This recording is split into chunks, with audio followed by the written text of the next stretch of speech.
Bonjour à toutes et tous. Aujourd'hui, je vous invite dans une lettre de l'apôtre Paul à lire, dans cette première épître aux Thessaloniciens, au chapitre 5 et au verset 16.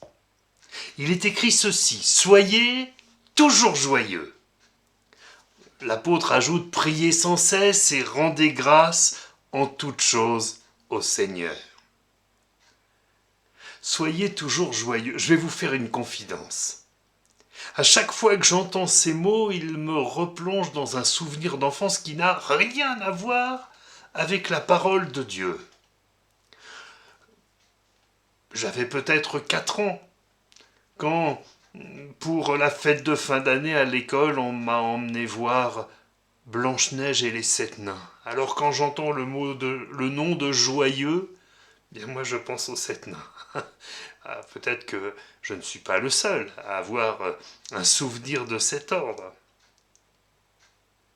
Mais dites-moi, s'il y a Joyeux, il n'y a pas que lui parmi les 7 nains. Il y a Atchoum. Vous vous souvenez d'Atchoum? Toujours malade, toujours en train d'éternuer. Savez-vous que le Seigneur Jésus peut répondre aux besoins des Atchoum? Il nous est dit qu'il allait de lieu en lieu, guérissant les malades et faisant du bien à chacun.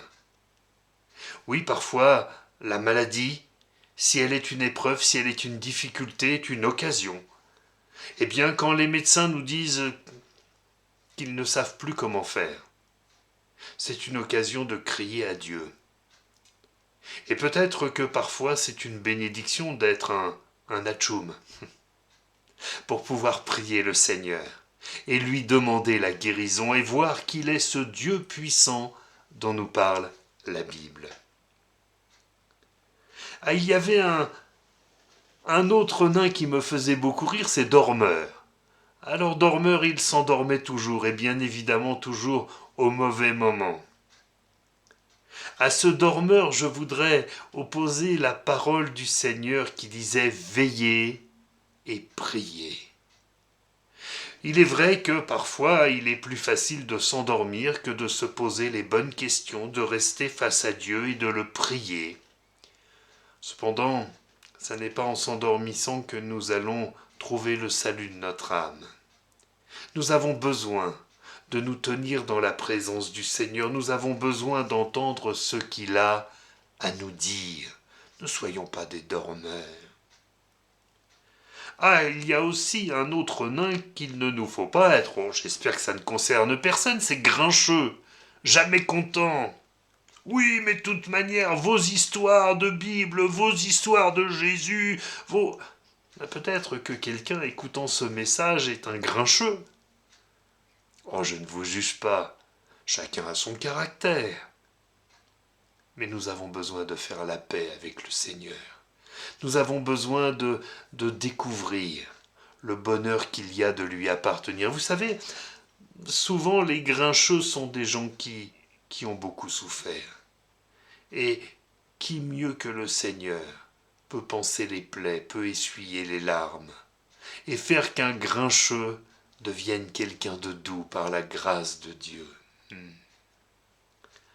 Ah, et puis il y a Prof. Vous vous souvenez de Prof avec ses petites lunettes? Moi j'en ai des grandes, lui il en avait des petites lunettes rondes.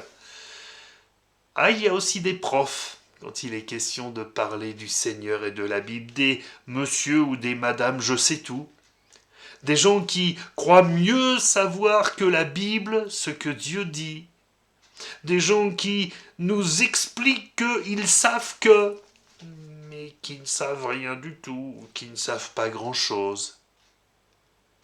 Pour connaître quelqu'un, il faut passer du temps avec.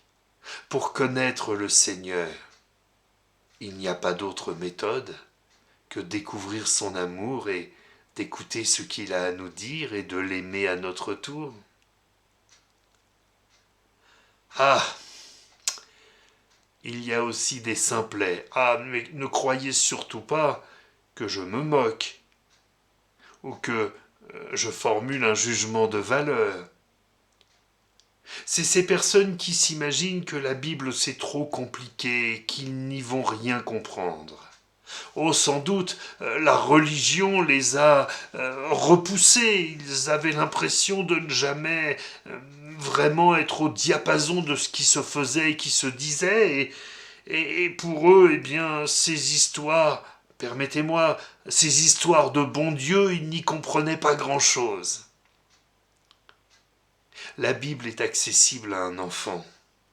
La grâce, le pardon que nous donne le Seigneur Jésus, les sentiments qui sont en Jésus-Christ sont compréhensibles par un petit enfant.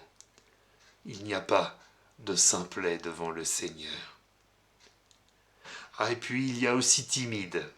Timide, je n'y arriverai jamais, je n'oserai jamais.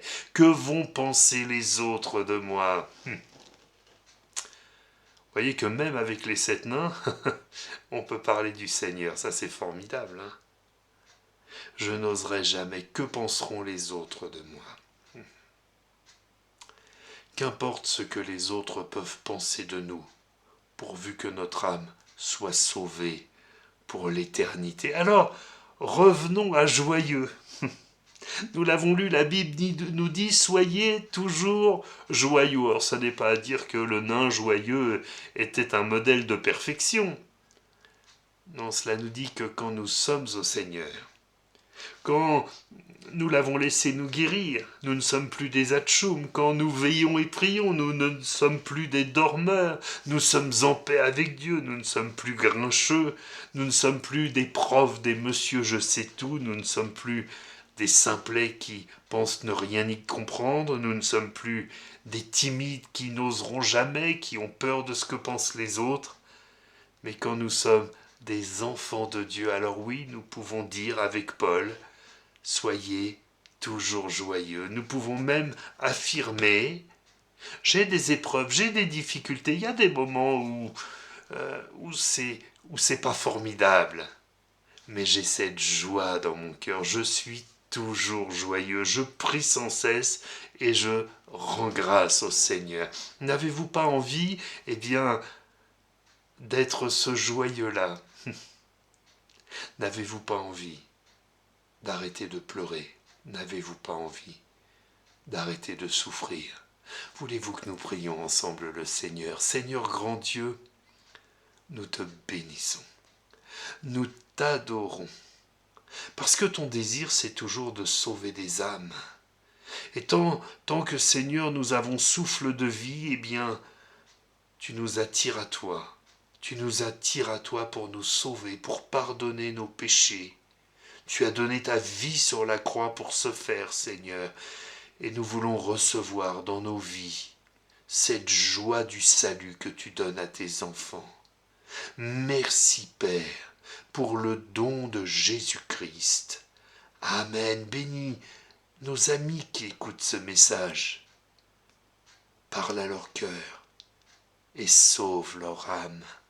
Au nom de Jésus-Christ de Nazareth. Amen. Alors à très bientôt pour une autre bonne nouvelle de la semaine. Que le Seigneur vous bénisse.